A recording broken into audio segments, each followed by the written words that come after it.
Life right now, it's a lot, isn't it? It can feel just chaotic. We're getting hit with everything all the time.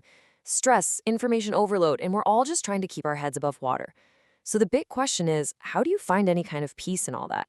How do you build a good life when, honestly, most of it feels like it's spinning out of your control? All right, so let's start with a really powerful, maybe even kind of a provocative idea. Look at this quote. I mean, it sounds like something you'd see on Instagram today, right? Some modern wellness guru. But here's the kicker. This isn't new. This was written almost 2,000 years ago in the personal private journal of a Roman emperor. And that right there is the key. The first thing you absolutely have to get. The book we now call Meditations, well, it was never supposed to be a book. It wasn't for us. It was his private journal, his secret weapon, really. This was a space where he was coaching himself, arguing with himself, and basically forging the mental armor he needed to get through the day. So, who was this guy, Marcus Aurelius? When you hear these deep, tranquil thoughts, you're probably picturing, I don't know, a monk on a mountaintop, right? Someone with a lot of time for quiet reflection.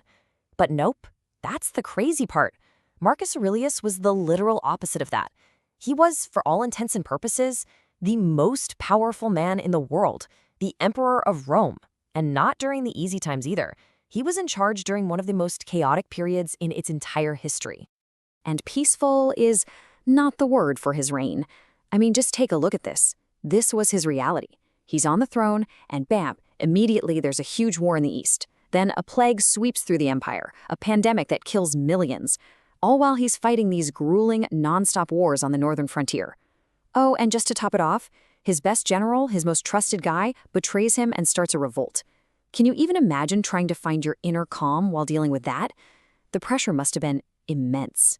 And get this, a lot of these thoughts, these meditations, they were written in a military tent, on the front lines of a war. So that brings us to the core mystery of Marcus Aurelius. You have this insane, chaotic external world. War, plague, betrayal, you name it. And then you have his internal world, this razor focus on virtue, on reason, on forgiveness, on just being calm. How is that possible? How did he bridge that gap? What was his secret sauce? Well, the answer was a philosophy called Stoicism. But, and this is important, he didn't treat it like some dusty old subject you'd study in a university. Not at all. For Marcus, Stoicism was a tool. It was practical. Think of it like a powerful operating system for the human mind. It was the mental toolkit he reached for every single day to make sense of the chaos and figure out what to do next. Okay, so what is Stoicism really? Well, at its core, it's a philosophy for the real world.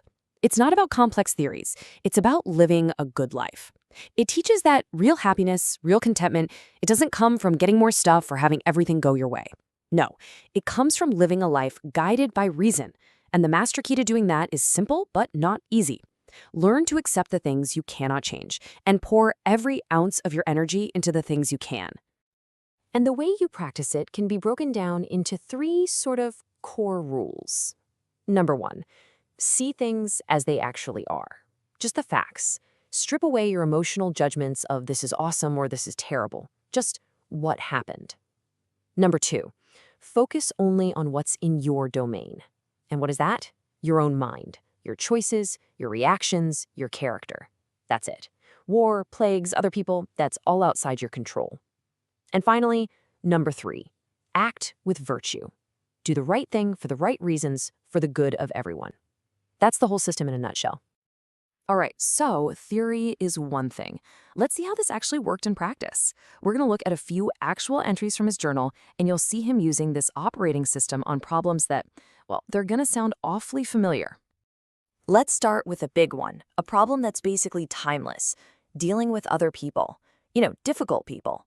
And as the emperor, man, Marcus Aurelius must have had a masterclass in this. He was surrounded by annoying, backstabbing, ungrateful people every single day. So what was his fix? He didn't try to change them. He didn't wish they were different. Instead, he prepared his own mind. I love this. He literally had a morning routine where he'd tell himself, okay, today I am going to meet arrogant people, ungrateful people, difficult people. Just think about that for a second. By doing that, when he actually ran into them, he wasn't shocked, he wasn't angry, he was prepared. He'd already accepted it as a fact of life, and he could see their behavior for what it was, not a personal attack on him, but just a reflection of their own confusion about how to live. Okay, what about something more intense? What about when someone really hurts you or betrays you? Our gut reaction is almost always to get even, right? To hit back. But Marcus, he trained himself to do something completely different. And this is just so profound. He realized that if you respond to an injury by causing another one, you're not winning, you're just lowering yourself to their level. You become part of the cycle. The best revenge, the real power move, is to refuse to be like them. It's to hold on to your own integrity, your own character, no matter how badly they behave. And then there's the big one, the one we all have to face. He was constantly grappling with mortality, the simple, hard truth that our time on this earth is incredibly short. But for Marcus, thinking about death wasn't supposed to be depressing. Quite the opposite. It was his ultimate source of motivation. He saw it as a tool. Because when you truly accept that your time is limited, it lights a fire under you. It creates this urgency. It makes you ask, am I wasting my day? Am I focused on what really matters? It pushes you to be good, to do good, right now, because you don't know how many nows you have left. So we have to ask, why does this matter now? Why are we still talking about the private journal of a Roman emperor from 2,000 years ago? Well, it's because the problems he was writing about, they never went away.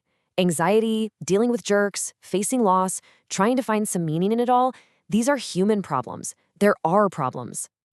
So what are the big takeaways for our lives? What's in the toolkit he left behind? It's this idea that your mind is your fortress, and nothing can get in unless you let it. It's the discipline to stop wasting energy on things you can't control and focus on your own character. It's the wisdom to show a little forbearance, to see that other people's flaws are about them, not you. And it's using the idea of impermanence not to be sad, but to live with urgency and a real sense of purpose. Look, this isn't some trendy new life hack that's going to be gone next year.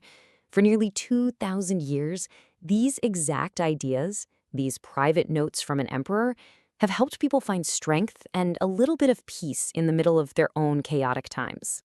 And at the end of the day, that's really the question he's asking us, isn't it? It's the core challenge of his entire journal. And maybe it's the core challenge of just being a person. In a world you can't control, can you become the master of yourself?